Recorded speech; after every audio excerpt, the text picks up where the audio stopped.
자신들의 샤오미를 내세우며 기세등등하던 중국은 한국 기업을 단칼에 잘라냈습니다. 그렇게 자신들의 승리를 확신하며 샴페인을 터뜨리고 있었죠.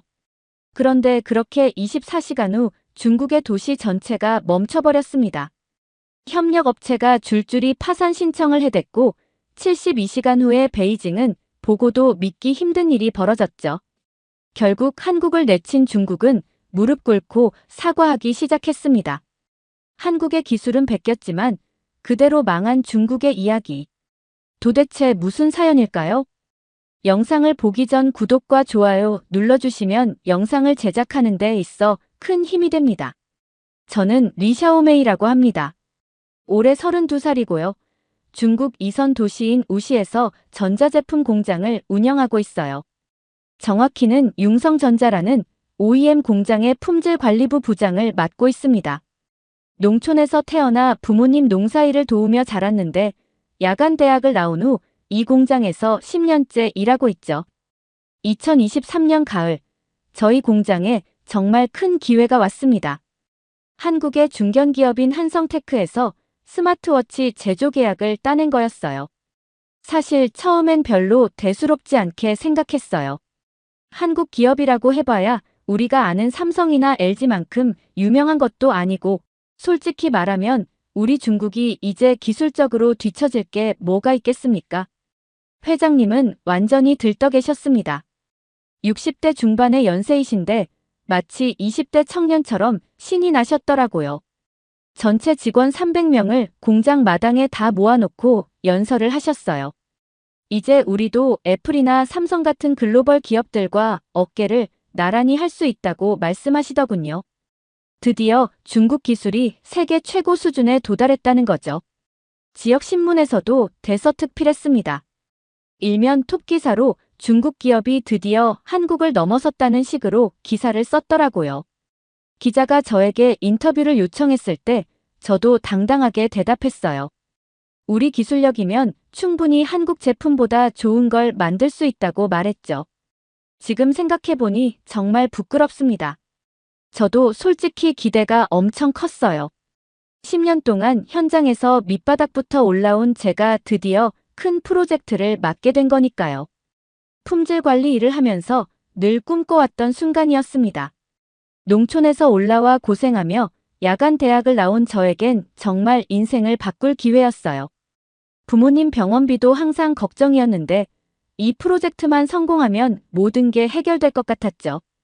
첫날 밤새 축하 파티를 했습니다. 공장 입구에 대형 현수막을 걸고 지역 케이블 방송에서 인터뷰도 했어요. 모든 동네 사람들이 우리 공장을 부러워했습니다. 마침내 우리도 선진국 기술을 따라잡았다고 모두들 생각했죠. 저는 그날 밤 정말 뿌듯했어요. 하지만 단 24시간 만에 모든 게 바뀌었습니다. 첫 양산품 품질 검사 결과를 받아든 순간 저는 정말 온몸에 식은땀이 났어요. 불량률이 60%였거든요. 60%라는 건 100개 중에 60개가 쓸 수 없다는 뜻입니다. 이건 말도 안 되는 수치였죠. 급하게 새벽 4시에 전체 직원 비상회의를 소집했어요. 모든 라인 매니저와 기술팀이 달려왔습니다.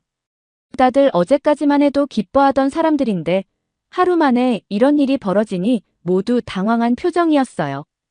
기술팀장이 떨리는 목소리로 보고했습니다. 배터리가 원래 절반도 못 가고 터치 반응도 엉망이라고 하더군요. 겉보기엔 똑같은데 도대체 뭐가 문제인지 아무도 모르겠다고 했어요. 그때 저는 처음으로 뭔가 크게 잘못되었다는 걸 깨달았습니다. 불량률 60%라는 충격적인 결과 앞에서 저희는 완전히 멘붕 상태였습니다. 회장님은 화가 나서 난리가 났어요. 계약 위반으로 배상금까지 물어야 할 판이었거든요. 그때 회장님이 저를 사무실로 부르셨습니다.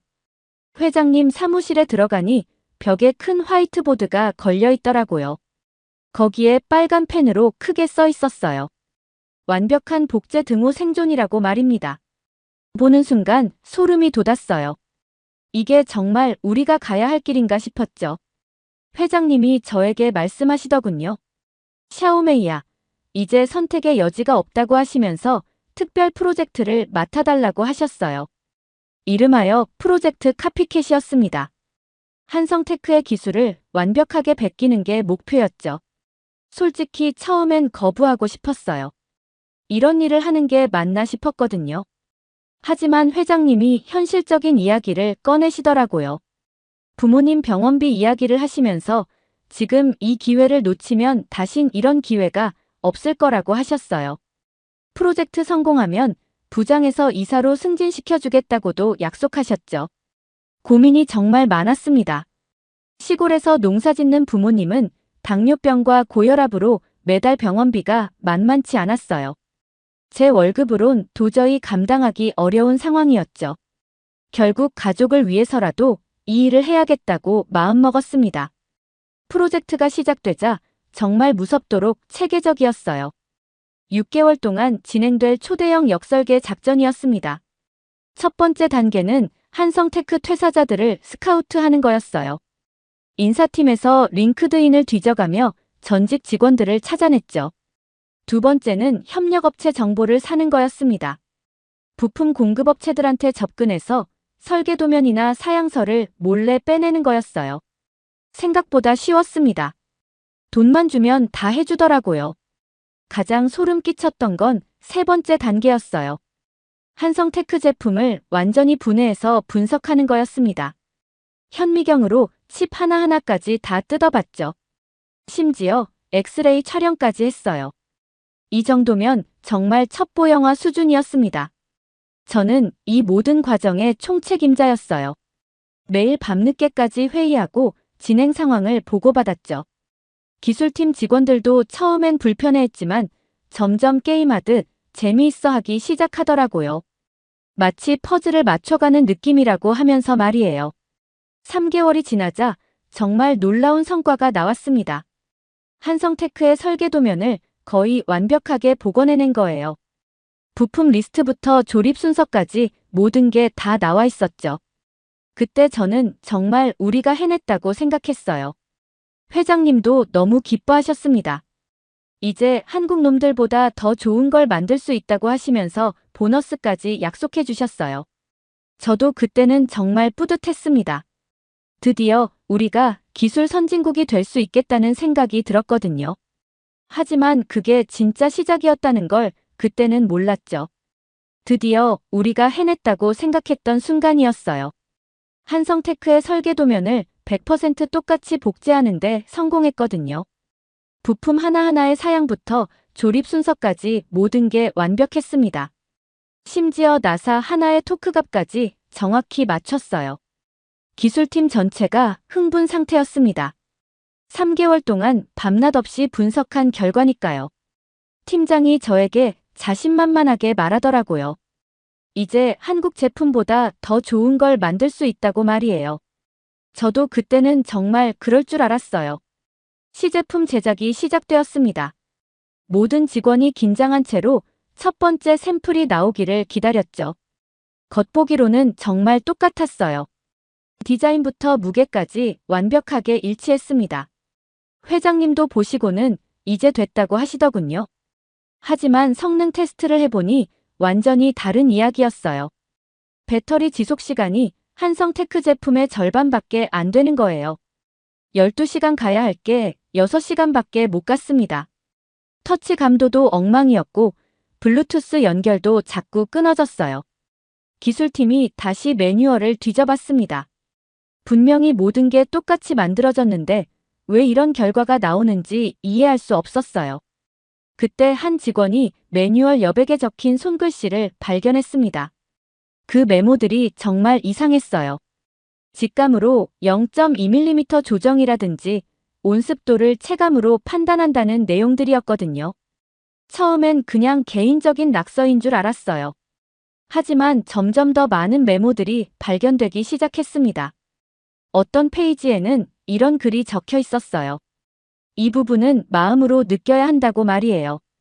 도대체 마음으로 느낀다는 게 뭔 소리인지 저희는 전혀 이해할 수 없었습니다. 기계를 만드는 건데 마음이 무슨 상관이 있겠어요. 또 다른 메모에는 숙련자의 경험이 필요하다고 써 있었어요.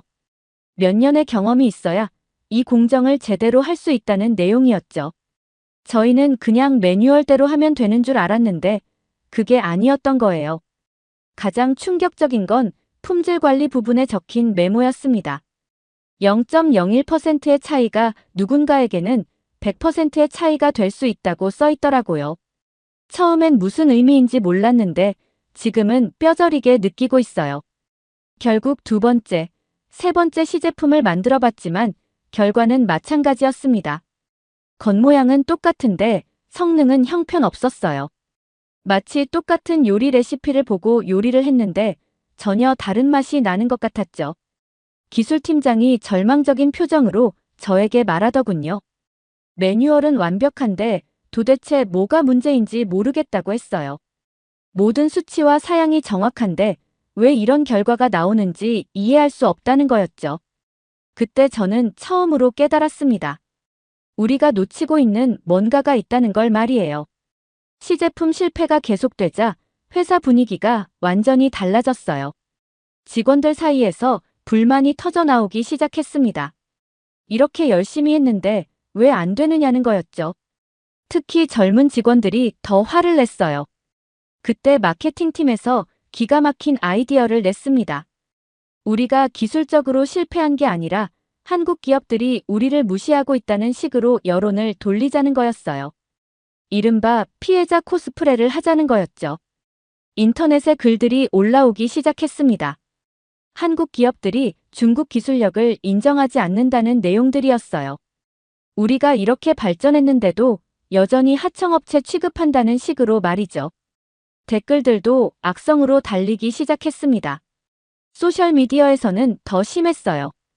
한국 기업들이 중국 노동자들을 착취한다는 게시물들이 퍼지기 시작했거든요. 임금을 제대로 안 주고 기술만 빼먹으려 한다는 내용들이었죠. 물론 다 거짓말이었지만 사람들은 그런 걸 잘 모르잖아요. 저도 처음엔 이런 방식이 맞나 싶었어요. 하지만 점점 분위기에 휩쓸리기 시작했습니다. 주변 사람들이 다들 한국 기업들을 욕하니까 저도 덩달아 화가 나더라고요. 우리가 이렇게 노력하는데 왜 인정해주지 않느냐는 생각이 들었거든요. 불매운동까지 시작됐어요. 우리 도시에서는 한국 제품을 사지 말자는 캠페인이 벌어졌습니다. 한국 브랜드 매장 앞에서 시위도 했고요. 저도 그 시위에 참가했어요. 그때는 정말 우리가 옳다고 생각했거든요. 하지만 이런 여론전이 계속되자 예상치 못한 일들이 벌어지기 시작했어요. 전문가들이 나서서 사실을 확인하기 시작한 거예요. 우리가 퍼뜨린 내용들 중에 거짓이 많다는 게 밝혀지기 시작했습니다. 특히 기술 격차에 대한 내용들이 문제가 됐어요. 우리가 한국과 기술력이 비슷하다고 주장했는데 실제로는 상당한 차이가 있다는 게 드러난 거죠.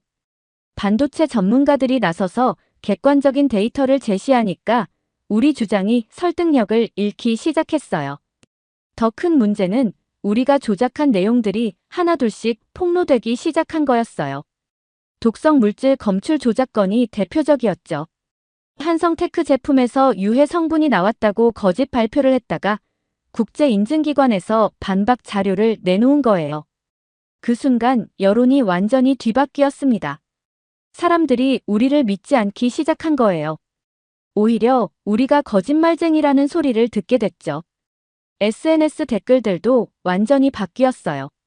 중국 기업들이 항상 이런 식으로 거짓말한다는 내용들로 가득했습니다.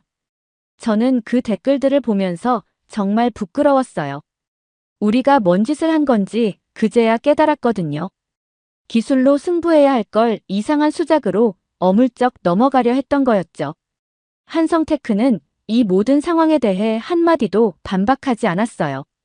그냥 조용히 사회 공헌 활동만 계속했습니다. 오히려 그런 모습이 더 당당해 보였어요. 자존심으로는 기술을 만들 수 없다는 걸 그때 처음으로 느꼈습니다. 여론이 악화되고 있을 때 한성테크에서 충격적인 발표를 했습니다. 베트남에 새로운 공장을 짓겠다는 거였어요. 처음엔 단순한 확장 계획인 줄 알았는데 점점 이상한 징조들이 보이기 시작했어요.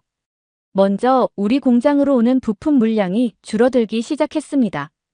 한 달에 1만 개씩 오던 핵심 부품이 5천 개로 줄어들더니 나중엔 아예 안 들어오는 날도 있었어요.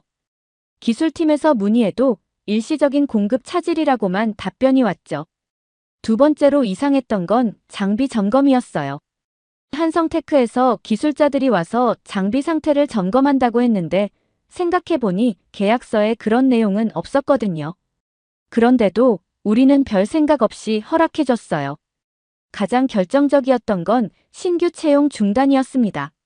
한성테크에서 당분간 생산량을 줄일 예정이니 신규 직원 채용을 하지 말라고 통보해온 거예요. 그때도 우리는 그냥 일시적인 조치려니 했죠. 회장님은 계속 이건 그냥 허세라고 하셨어요.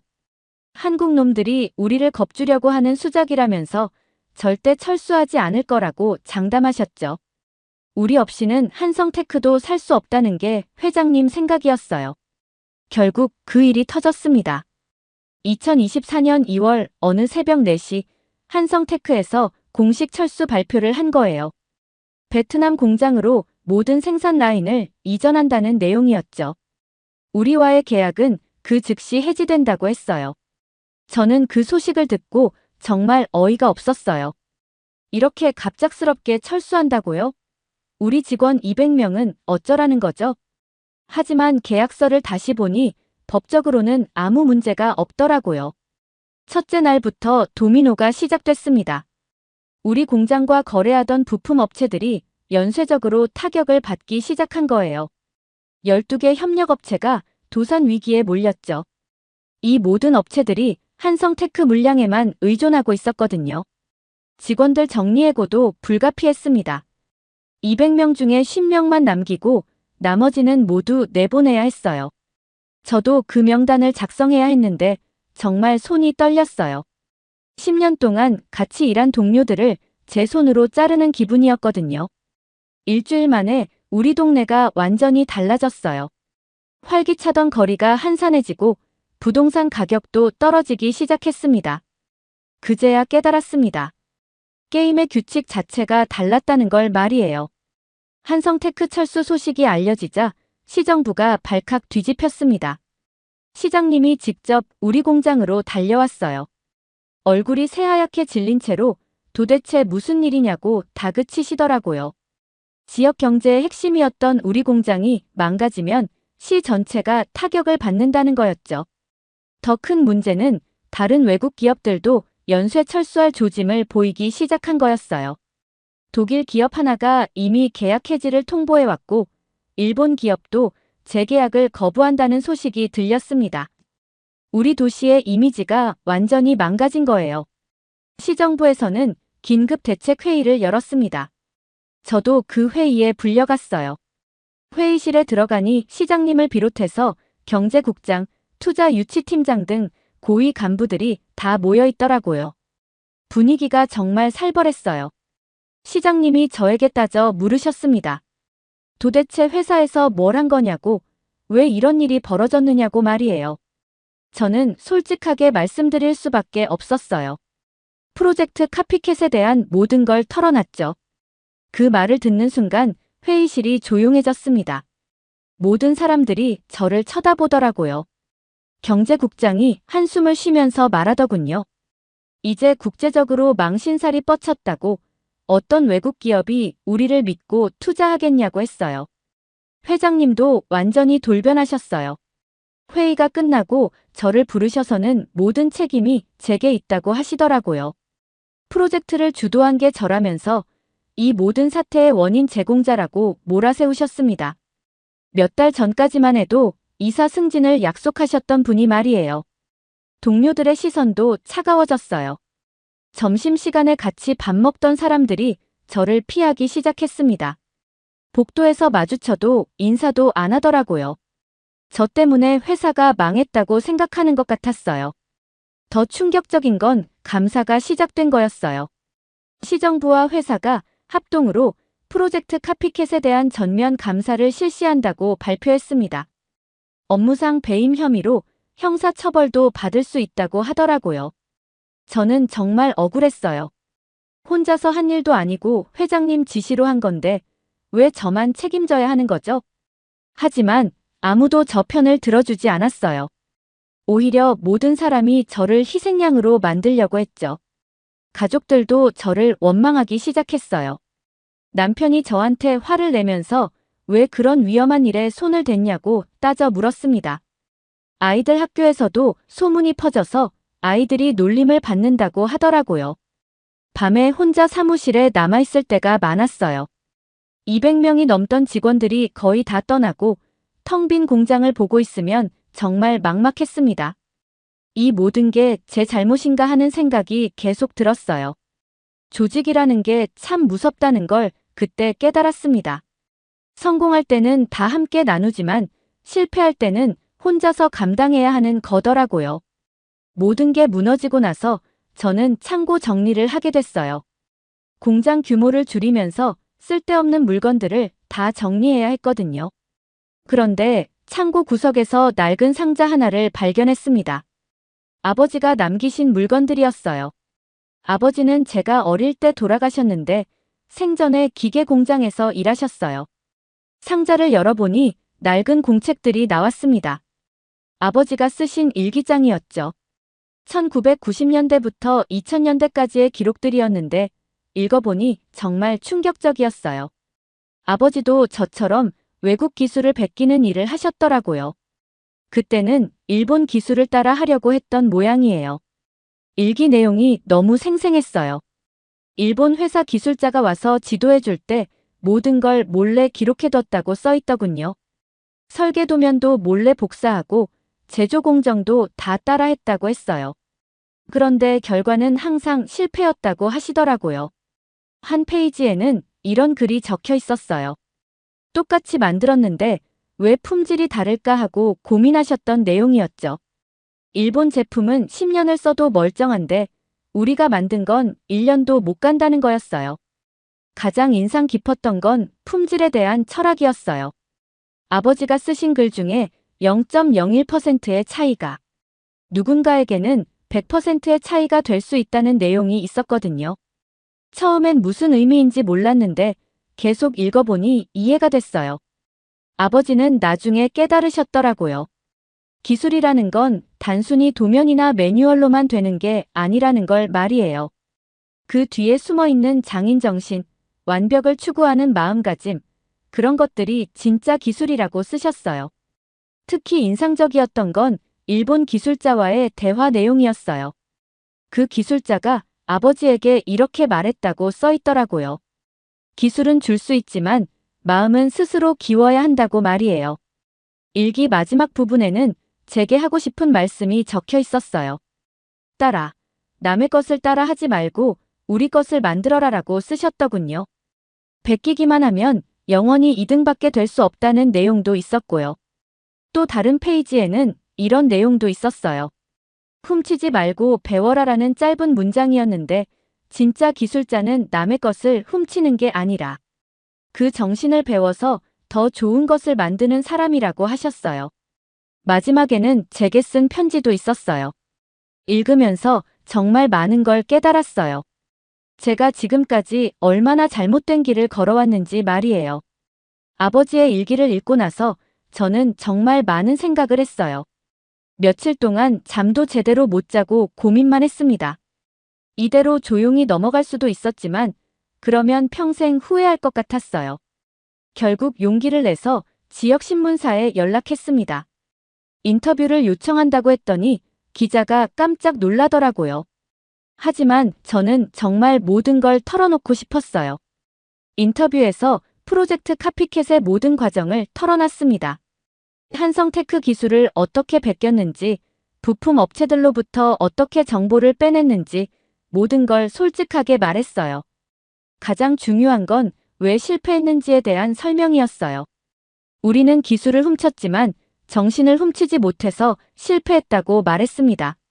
매뉴얼은 완벽했지만 그 뒤에 숨어있는 장인 정신과 품질 철학은 베낄 수 없었다고 했죠. 인터뷰 도중에 눈물이 났어요. 정말 부끄러웠거든요.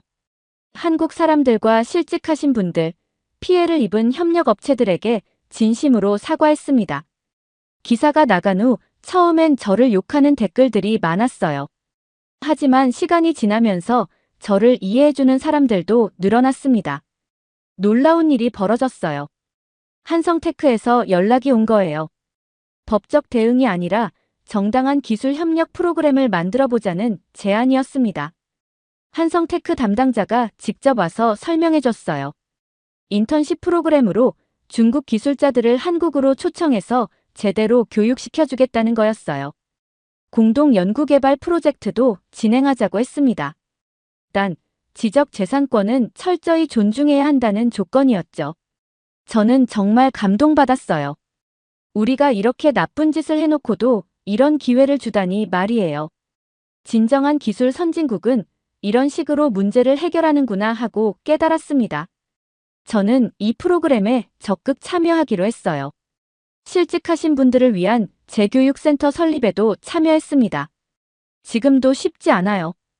여전히 저를 곱지 않게 보는 사람들이 많습니다. 하지만 아버지 일기에서 배운 교훈을 잊지 않고 있어요. 진짜 기술은 훔치는 게 아니라 배우는 것이고, 신뢰는 100년을 가지만 배신은 하루도 못 간다는 걸 말이에요. 이번 사연은 여기까지입니다. 오늘 사연은 어떠셨나요? 오늘의 사연이 마음에 드셨다면 좋아요 한번 부탁드립니다. 여러분의 좋아요와 구독은 영상을 만드는데 큰 힘이 됩니다. 긴 영상 시청해 주셔서 감사합니다. 오늘도 행복이 넘치는 하루 되세요.